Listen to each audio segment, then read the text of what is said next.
When you're in a negative state, you don't perform at a higher level. When you're in a negative state, it affects your biochemistry, it affects your immune system. You're in a negative state, it affects the people around you. When you're in a great state, perform better, enjoy life more, greater impact, all the above. So it's intelligent to be at a peak state. But you only can manage what you measure, like a business. When I take a company over and turn around and start measuring things, and I measure the most important things, and the more you measure, the better it'll get. Because you get more, instead of measuring once a year, if you're measuring, once a week, you got 52 times to improve it versus one. So I started measuring it, and I said, I'm going to live in a beautiful state no matter what every day. Now, in order to do that, I have to do two things. A, I have to acknowledge that I've been suffering, and I need to figure out what my favorite flavor of suffering is. So what I began to say is, I want to be happy even if they screw up. I want to be happy if they lost $1 million. I want to be happy, if my happiness is dependent upon other people behaving a certain way, the way I want them to, I'm a pretty influential guy, but I'm not God, right? And everybody's got their own things that they're doing. I'm never going to stay happy. And if I have to even make my happiness based on me behaving a perfect way every moment, it's not going to happen. So I gave room for life. And I decided to make a real decision. That's my invitation to people, and then I'll answer your question about how I know. First, you got to make the decision that says, life is too short to suffer. I don't know what's going to happen in your lifetime with your children, with your wife, with your economics, with your business. I'm sure you're going to do well, everything, but there's things outside our control. The government could change the rules on something, right? The rules have changed before around direct marketing and on the web and so forth. Somebody in your family could get very ill. Someone can die in our families, right? No one wants to talk about it, but it can happen. If your happiness is only going to be when everything matches how you think it should be, you're not going to be there. And my view is that there's power in happiness.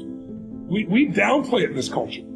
When a person is happy, they attract other people. When a person is happy, they live longer. That's a fact. When people are happier, they earn more, right? They do better in their careers. These are physiological, these are measured facts in our society, and yet we poo-poo happiness in our world. It's being enthusiastic or something like that.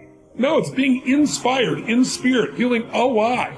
So what I did was, as much energy or passion I had before, I still had that, but what I found was, what was the stuff that would suck away that energy? And so now to answer your question, how would I know? Number one, I put the line in the sand and said, these are the ones I tend to drop into. I'm not doing it anymore, and if I find it, I made a rule. I got 90 seconds to get out. As I did it more and more, it's like a muscle. And when you use a muscle over and over again, it works. It's there for you. And so how I know, to answer your question, a long way to answer your question, but without that, I don't think people understand what we're talking about, is I sense tension in my body. Like, when you're in a beautiful state, things flow. When there's a tension, you can feel it in your face, your head. Somebody says something, somebody did something, somebody didn't do something, somebody used a certain term, somebody you dropped something out, or you did something, or you should have done. Whenever that happens, there's a tension. And so I've really trained myself to feel that tension. And when I feel, I go, 90 seconds, and it's a game now.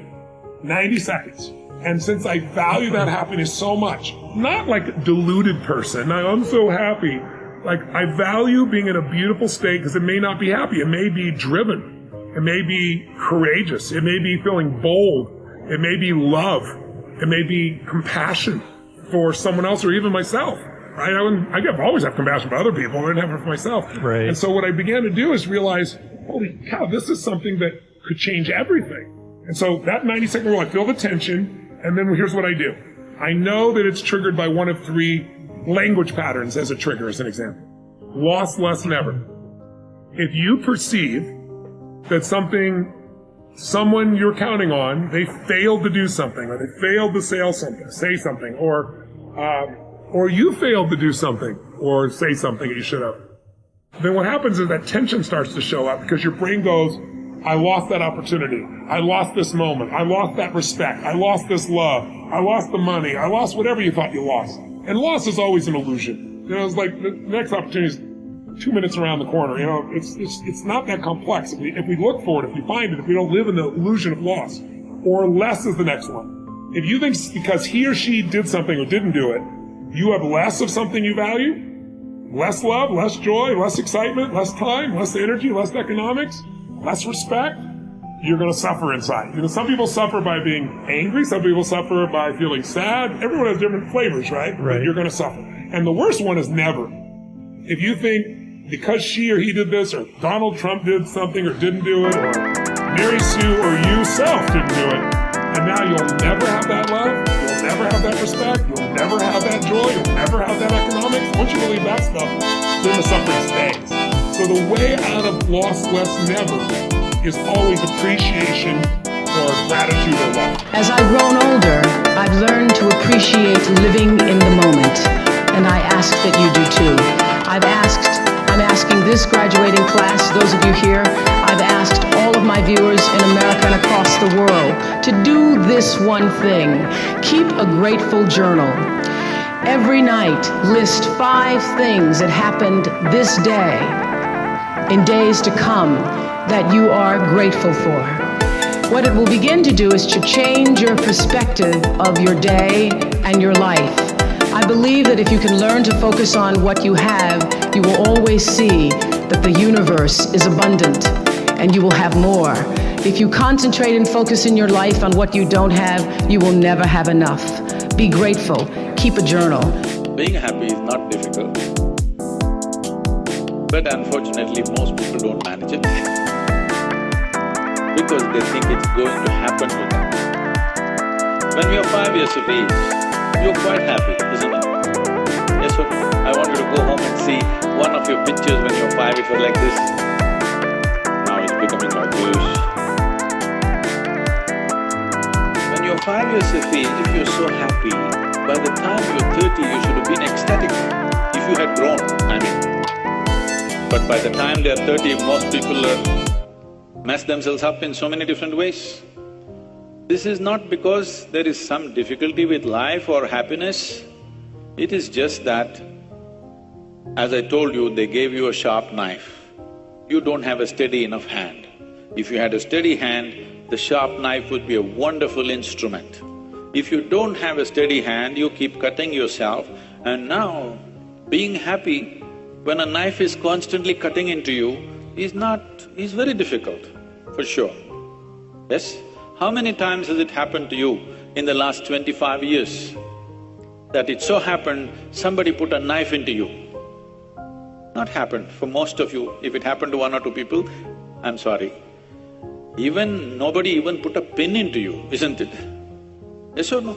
I'm asking how many times it so happened from external sources suffering came to you? No, you're mostly in self-help. Yes or no? You're in self-help, isn't it? You don't need anybody's help, you're such an expert. Sometimes when I see people, I think they're training to get employment in hell or something. They're practicing here because they're so good at self-torture, they may be good at torturing other people. So happiness is neither easy nor difficult because there is no states like this. This is happiness, this is unhappiness.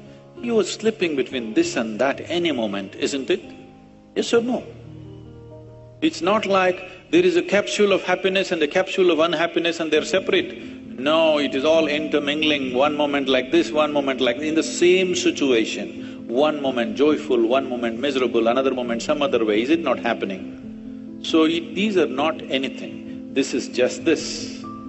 You are a volatile being right now, not stable enough. I told you this is an evolutionary problem. Your intellect and your awareness evolved ahead of your physiology. You're only 1.23% away from a chimpanzee, but in intelligence you are big away. Now your own intelligence turning against you, one simple way of being happy is you go for a lobotomy. You know what that is? Remove half of your brain. You will always be like that. So it's easy. It's not easy, it's not difficult. Should it be managed? You don't have to manage happiness, you must learn to manage your faculties. The only thing is just this, people are suffering 2 most important faculties of your mind, your memory and your imagination, which sets you apart from every other creature. What happened 50 years ago, you can still remember, which no other creature on this planet can probably, distinctly. And you can project into what may happen in the next 100 years. These memory and imagination are 2 basic faculties which makes us human and on top of the evolutionary pile. This is what people are suffering. What happened 10 years ago, they're still suffering. What may happen day after tomorrow, they're already suffering. This is not that they're suffering life, they're just suffering their memory and their imagination. So happiness, don't aim at happiness, just look at yourself. How what you call as myself is being conducted. If you conduct it, if you know how to conduct it the way you want it, you will be blissed out. Yes? It is not being conducted. So happiness and misery is happening by accident. Somebody else can cause happiness to you, somebody else can cause misery to you.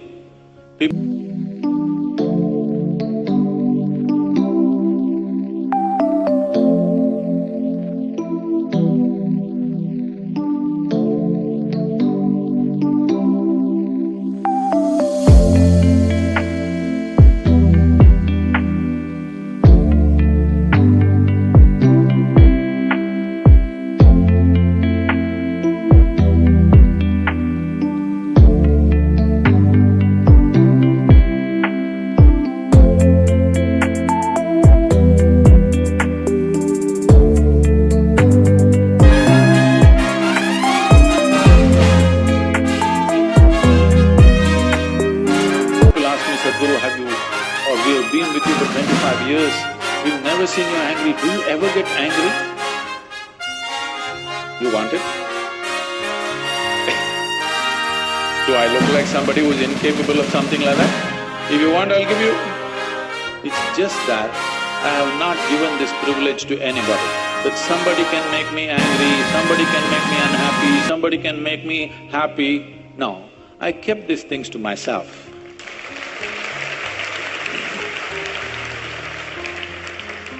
You must keep it to yourself too.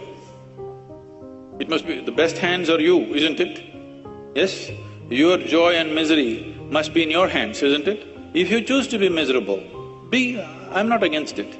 But what you want should be happening within you, not otherwise, isn't it? It's kind of unrealistic and can be destructive to place the responsibility for your happiness on anybody other than yourself. It's Nina's fault that I'm not happy. Where are you, Nina? Blame yourself. Success completely misunderstood. Rise and shine, it's Espresso time. What's up, Believe Nation? It's Evan. I believe in you, and this channel is designed to be part of your daily success routine. So let's start your day off right together. Grab your coffee and sip on today's message. Take responsibility.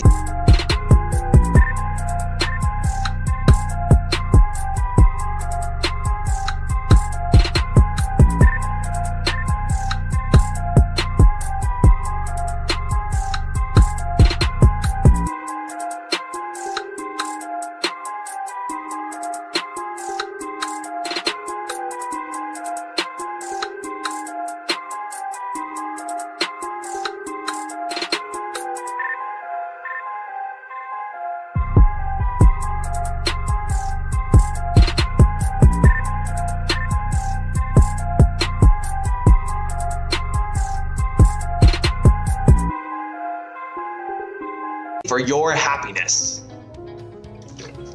Over to you, Will Smith. Also, if you want to know what Will Smith has to say about confidence and excellence, check out my 254 series, where every day for the next 254 days, I will send you a morning video for free to help you build your confidence. The links to join are in the description below. I was excited about taking a shot. The fact that it was so strange, you know, as an artist, it was fun to get out on that limb and hoping it doesn't break under your feet. It takes such a desperate, obsessive focus to excel on on the level that I want to make movies. I wake up every morning. Espresso keep me going. I wake up every morning. Happiness is so important. I'm so obsessed with it right now, and I hate that success and entrepreneurship and all this stuff have been put on a pedestal. Do you understand that most people think they need to make $1 million a year to be like winning? Meanwhile, in America, one of the richest countries in the world, $440,000 is the entry into the 1%. We have success completely misunderstood. We have success completely misunderstood. Let me tell you what success looks like.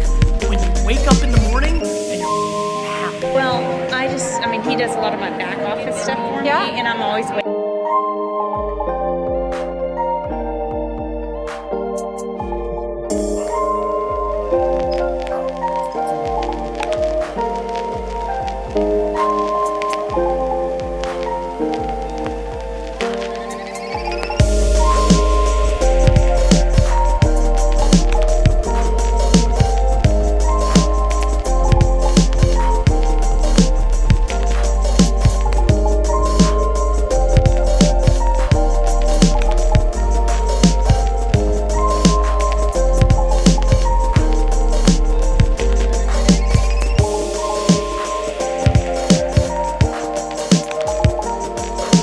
For him to call me, and like my coaches are like, "You're fine, you can do it," but I'm like, "You don't understand." And he's the support, but he's not like moving fast enough. Right. The reason why he's not is because he doesn't understand either how critical it is that he supports you. Right. He doesn't feel like he matters. Probably, because I probably don't make him feel like he matters. That's it, bingo. Yeah. If you were to leave here and do nothing but anytime you go, "Oh my God, I so appreciate that you just did that. You have no idea. Thank you, honey."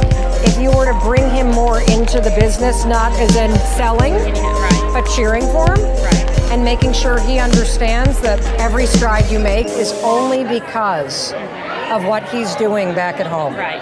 So true. That will change how he behaves. Oh, I know it because I have the part of our company that's out in the spotlight.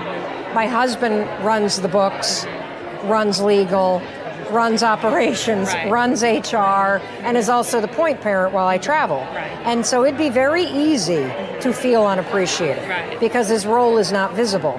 I go out of my way to Snapchat at him, Yeah. to acknowledge him, to elevate him, to thank him, to make him feel appreciated. Because that's what's missing. If somebody's not motivated on your team, whether it's your spouse or somebody else, they don't feel appreciated. Okay. That's why.